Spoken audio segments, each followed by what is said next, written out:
What is the condition of the patient? She is solely influenza. இவங்களுக்கு அதே டேப்லெட்டை continue பண்ணுங்க.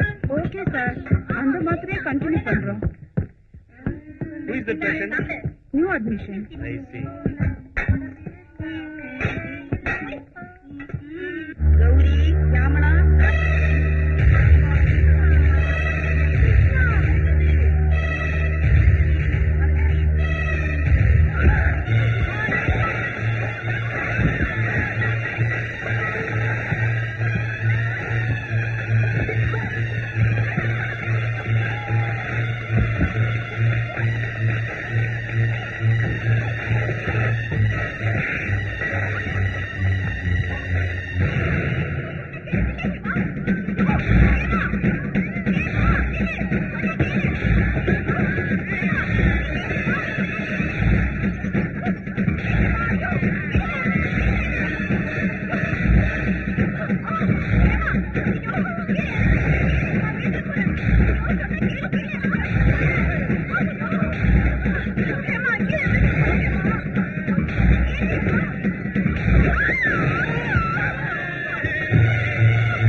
இந்த மருந்து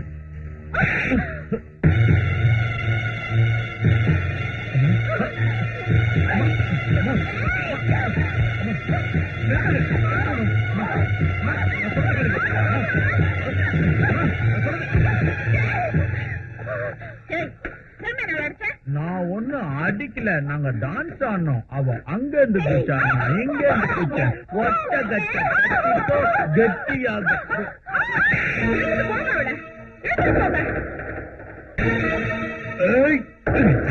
அவங்களே அடிச்ச ராட்சசி, உன் மூஞ்ச பேத்துருவேன், உன் காலை நிறுத்திடுவேன், உன் கண்ணை தோண்டிடுவேன், உன் கழுத்தை நிறுத்திடுவேன். என்ன ஸ்ரீபதி, நீ எழுதுறது 2000 வருஷத்து கவிதைகள் மாதிரி. அது ஆகாசத்தில் இருக்க தேவர்களுக்கு தான் புரியும், இங்க இருக்கிற பாமர்களுக்கு புரியாது. அதோட இப்ப எல்லாம் ஜனங்கள் விரும்புறது ஆபாசத்தை தான், தெய்வீகத்தை இல்ல.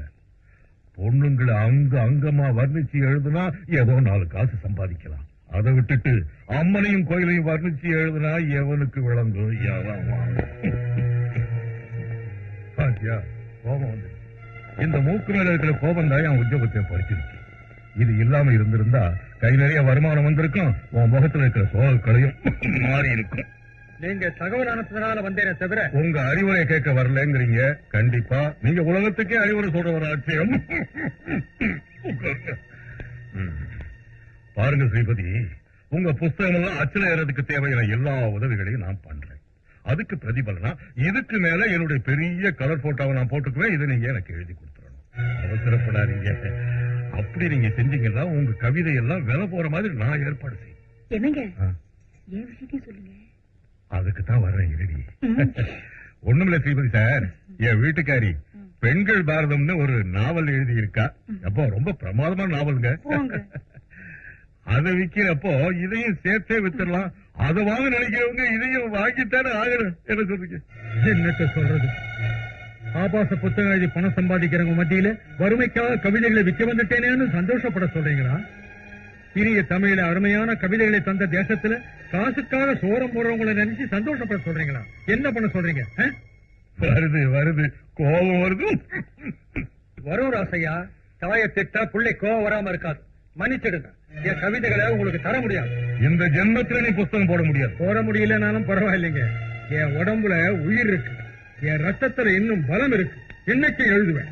என் உயிரே போனாலும் சமுதாயம் கெட்டு போறதுக்கு நான் விட மாட்டேன். என் எழுத்த ஆபாச புத்தகங்களுக்கு எதிராக பிள்ளைங்க படிக்கிற பாட புத்தகங்களோட சேர்த்து இன்னைக்கே கொடுத்துருவேன். வார்த்தைக்கு வார்த்தை தாய்ப்பாலுக்கு சமமா இருக்கிற தமிழ் கவிதையை இலவசமா கொடுக்க போறேன். இதுதான் உன் முடிவா? இது என் உயிர் மூச்சுன்னு கூட சொல்லுவேன். பாரதிக்கு தாசனா அந்த புரட்சி கவி பாரதிதாசன் இருந்தானே, எங்கள் வாழ்வும் எங்கள் வளமும் மங்காத தமிழ் என்று முழங்கு சங்கேன்னு உணர்ச்சியோடு பாடின அந்த புரட்சி கவியை மதிக்கிறவன.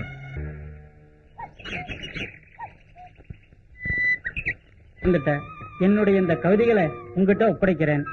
நீதாதான் இத புஸ்தகமா வெளியிடணும்.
எங்க அப்பாவோட கவிதைகளை புஸ்தகமா போடுற விஷயத்தை மறந்துட மாட்டேது. இந்த வீட்டை காப்பாத்துறதுக்காக நீ கஷ்டப்பட்டது நஷ்டப்பட்டதெல்லாம் போதும்னு நினைக்கிறேன். உன் கடன் எல்லாம் அடைச்சதுக்கு அப்புறம் அந்த விஷயத்தை பாத்துக்கலாம். அப்ப என் கடனை அடைக்க போறீங்களாமா? நான் என்ன அந்த பணத்தை கடனுக்கா கொடுத்தேன்?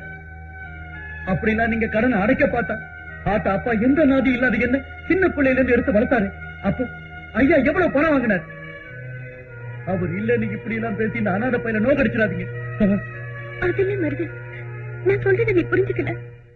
புஸ்தகங்களை ஐயா என்கிட்ட ஒப்படைக்கிறப்போ என்ன ராமான்னாரு, கிருஷ்ணான்னு கூப்பிட்டாரு, கண்ண வந்துட்டான்னாரு. நான் அவ்வளவு பெரியவனா இல்லாம போனாலும் அந்த தெய்வீக புருஷர்களை என்னைக்கு மதிக்கிறேன். உன் மனசுல இருக்கிற பாரத்தை குறைக்க நினைச்சேன்னு தவிர வேற ஒண்ணும் இல்ல மருது. உன் இஷ்டம். எங்க டாடி செத்து போனாலும் பேர் இருக்கணுங்கிறதுல எங்களுக்கு மட்டும் ஆசை இல்லையா? நாம எதுவும் செய்ய வேண்டியதில் அவருக்கு பேர் வருது.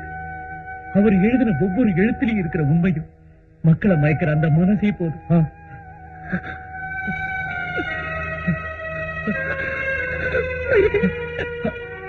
அம்மா அம்மா அழாதீங்கம்மா, அழாதீங்க.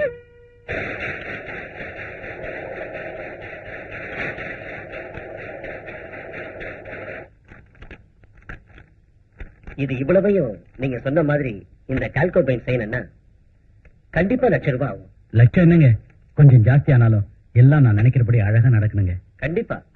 முன்பணங்களா இருக்கு, இந்தாங்க பணம், எண்ணிக்கீங்க.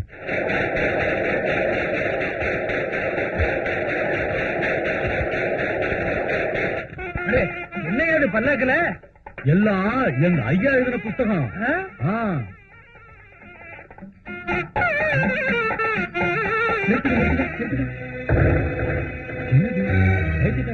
வந்திருக்கு.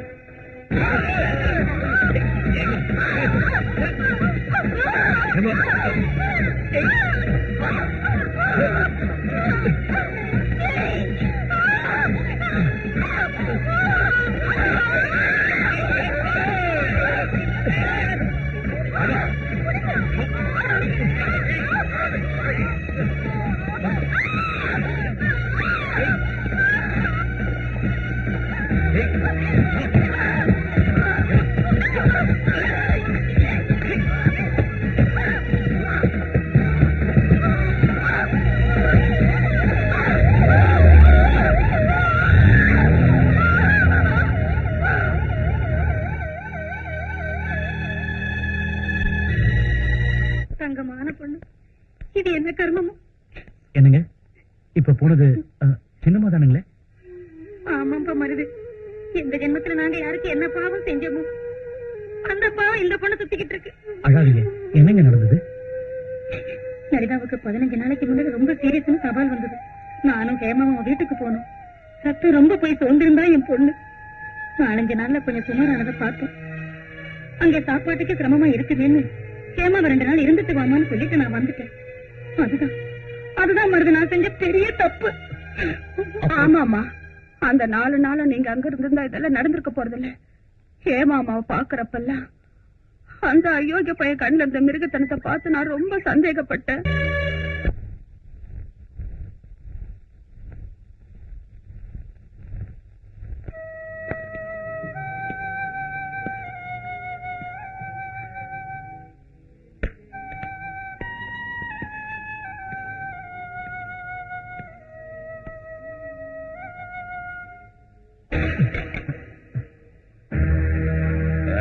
ஷாக் ட்ரீட்மெண்ட்ல இருந்து நீ தப்பிச்சுக்கிட்ட, ஆனா ஏன் ட்ரீட்மெண்ட்ல இருந்து தப்பிக்கவே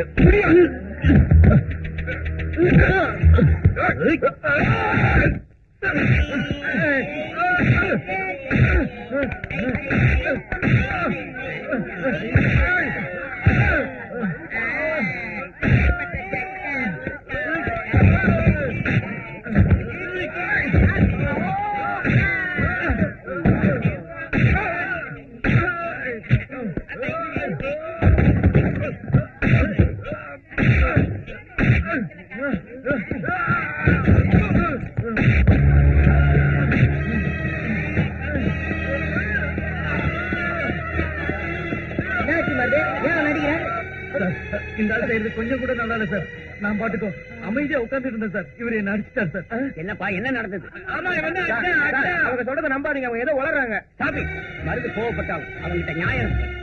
அன்னைக்கு நடந்த சம்பவத்தை மனசுல வச்சுக்கிட்டு நீதான் தகராறு பண்ற. இது மேலிடத்துல சொன்னேன்னா இன்னைக்கே உன் வேலை போயிடும். ஒரு வார்டனுக்குள்ள இறக்கம் கொஞ்சம் கூட இல்லாம அரக்கத்தனமா நடந்துக்கிற. இனிமையாவது ஒழுங்காயிரு. Get out. சார், நான் சொல்றதை கேளுங்க சார். நீ எதுவும் சொல்ல வேண்டாம். இனிமே இந்த மாதிரி எல்லாம் நடந்துக்கிட்ட தயவு தாட்சியை பார்க்காம வீட்டுக்கு அனுப்பிச்சு